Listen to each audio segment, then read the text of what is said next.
Welcome back, listeners, to Sandman Stories Presents. This is the October spooky story season, so this is not a folktale, but a creepy story by the French ghostwriter Guy de Maupassant. I've read one of his stories in the past for my Halloween episode, and I'm looking forward to reading him again for you. This is a story about a prized souvenir that brings terror to a group of friends, and I'll let the story speak for itself. Okay, let's begin. The Flayed Hand by Guy de Maupassant. One evening about 8 months ago, I met with some college comrades at the lodgings of our friend Louis. We drank punch, smoked, talked of literature and art, and made jokes like any other company of young men. Suddenly the door flew open, and one who had been my friend since boyhood burst in like a hurricane. "Guess where I come from?" he cried. "I bet on Mobile," responded one. "No," said another. "You are too gay. You come from borrowing money, or from burying a rich uncle, or from pawning your watch." "You are getting sober," cried a third. "And as you scented the punch in Louis's room, you came up here to get drunk again."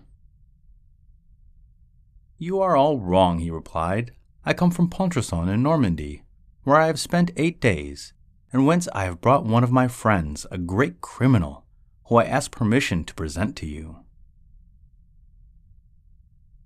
With these words he drew from his pocket a long black hand, from which the skin had been stripped. It had been severed at the wrist. Its dry and shriveled shape, and the narrow yellowed nails still clinging to the fingers, made it frightful to look upon. The muscles which showed that its first owner had been possessed of great strength were bound in place by a strip of parchment-like skin. "Just fancy," said my friend. "The other day they sold the effects of an old sorcerer recently deceased, well known in all the country. Every Saturday night he used to go to the witch gatherings on a broomstick. He practiced the white magic and the black, gave blue milk to the cows, and made them wear tails like that of the companion of St. Anthony. The old scoundrel always had a deep affection for this hand, which, he said, was that of the celebrated criminal executed in 1736 for having thrown his lawful wife head-first into a well, for which I do not blame him, and then hanging in the belfry the priest who had married him. After this double exploit, he went away, and during his subsequent career, which was brief but exciting, he robbed 12 travelers, smoked a score of monks in their monastery, and made a seraglio of a convent." "But what are you going to do with this horror?" we cried. "Parbleu, I will make it the handle to my doorbell and frighten my creditors." "My friend," said Henry Smith, a big phlegmatic Englishman, "I believe that this hand is only the kind of Indian meat, preserved by a new process. I advise you to make a bouillon of it." "Rail na, messieurs," said a medical student, who was 3/4 drunk with the utmost sang-froid. "But if you follow my advice, Pierre, you will give this piece of human debris Christian burial.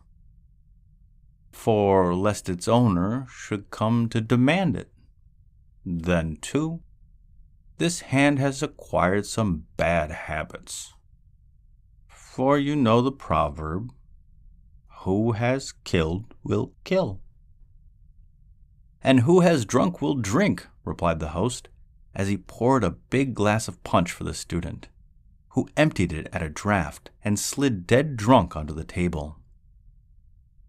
His sudden dropping out of the company was greeted with a burst of laughter, and Pierre, raising his glass, saluted the hand and cried, "I drink to the next visit of thy master." Then the conversation turned upon other subjects, and shortly afterward each returned to his lodgings. About 2 o'clock the next day I was passing Pierre's door. I entered it and found him reading and smoking. "Well, how goes it?" I said. "Very well," he responded. "And your hand?" "My hand? Did you not see it on the bell pull? I put it there when I returned home last night. But apropos of this, what do you think? Some idiot, doubtless to play a stupid joke on me, came ringing at my door towards midnight. I demanded who was there, but as no one replied, I went back to bed and to sleep. At this moment, the door opened, and the landlord, a fat and extremely impertinent person, entered without saluting us. "Sir," he said, "I pray you take away that carrion immediately which you have hung to your bell-pull. Unless you do this, I shall be compelled to ask you to leave." "Sir," responded Pierre, with much gravity, "you insult a hand which does not merit it. Do you know that it belonged to a man of high breeding?" The landlord turned on his heel and made his exit without speaking.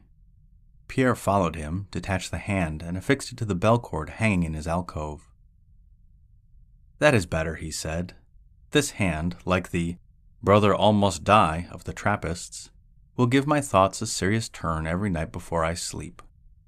At the end of an hour I left him and returned to my own apartment. I slept badly that following night, was nervous and agitated, and several times awoke with a start. Once I imagined, even, that a man had broken into my room, and I sprang up and searched the closets and under the bed. Towards 6 o'clock in the morning, I was commencing to doze at last, when a loud knocking at my door made me jump from my couch.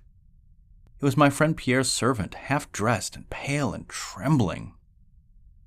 "Ah, sir," he cried, sobbing, "my poor master, someone has murdered him."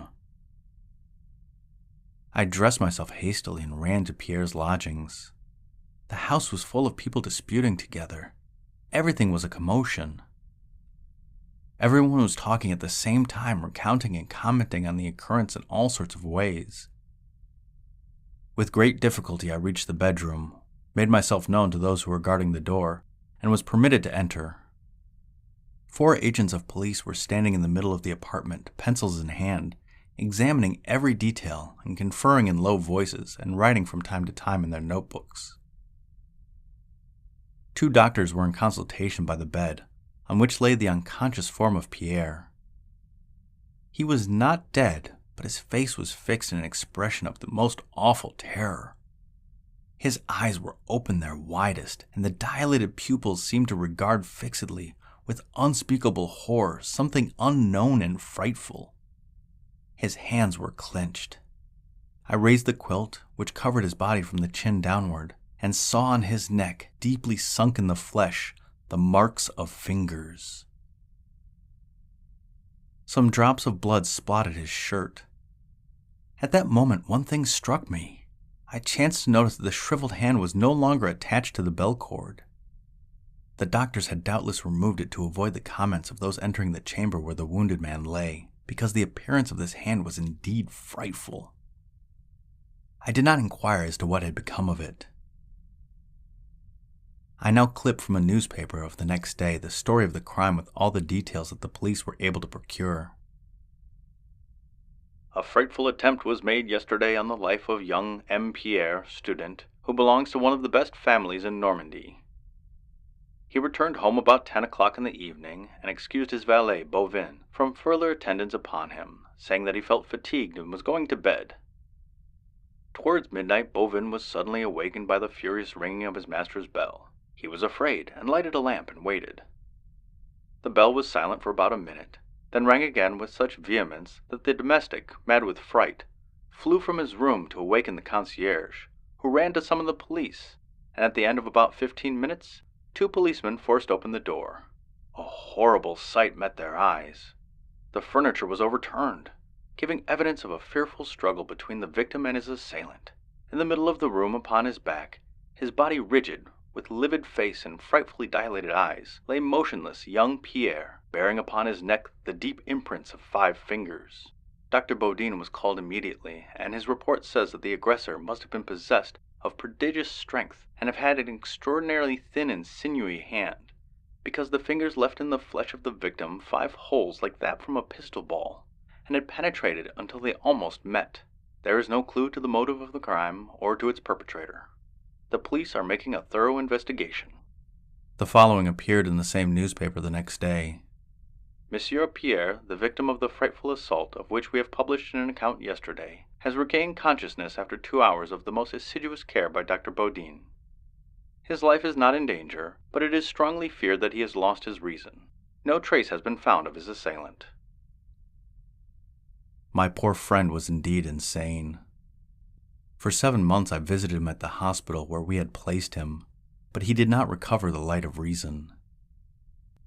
In his delirium, strange words escaped him, and like all madmen, he had one fixed idea. He believed himself continually pursued by a specter. One day they came for me in haste, saying that he was worse, and when I arrived, I found him dying. For 2 hours he remained very calm. Then, suddenly, rising from his bed, in spite of our efforts, he cried, waving his arms as if a prey to the most awful terror, "Take it away! Take it away! It strangles me! Help! Help!" Twice he made the circuit of the room, uttering horrible screams, then fell face downward, dead. Part 2. As he was an orphan, I was charged with taking his body to the little village of Pontremont in Normandy, where his parents were buried. It was the place from which he had arrived the evening he had found us drinking punch in Louis's room, when he had presented to us the flayed hand. His body was enclosed in a leaden coffin, and 4 days afterwards I walked sadly beside the old curé, who had given him his first lessons, to the little cemetery where they dug his grave. It was a beautiful day, and sunshine from a cloudless sky flooded the earth. Birds sang from the blackberry bushes, where many a time we were children we had stolen to eat the fruit. Again I saw Pierre and myself creeping along the hedge and slipping through the gap that we knew so well, down at the end of the little plot where they buried the poor. Again we would return to the house with cheeks and lips black from the juice of the berries we had eaten. I looked at the bushes. They were covered with fruit. Mechanically, I picked some and bore it to my mouth. The curé had opened his breviary and was muttering his prayers in a low voice.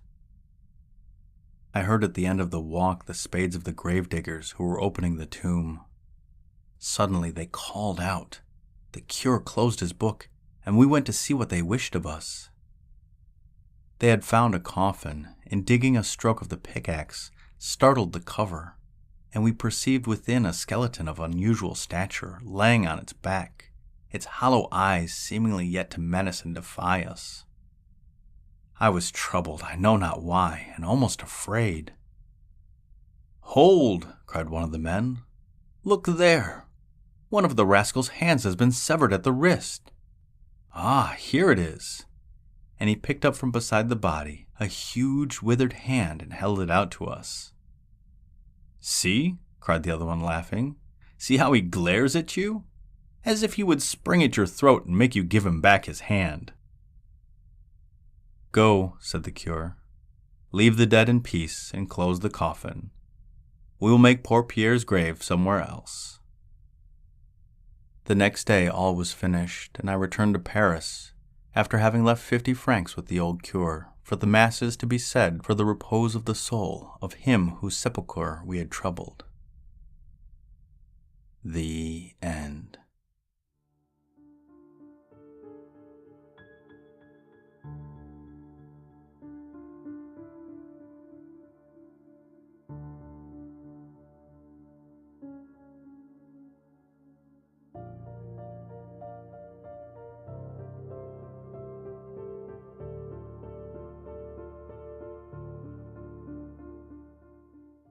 Oh man, that was a creepy one. Would you ever take a body part as a souvenir? Do you think Pierre got what was coming to him?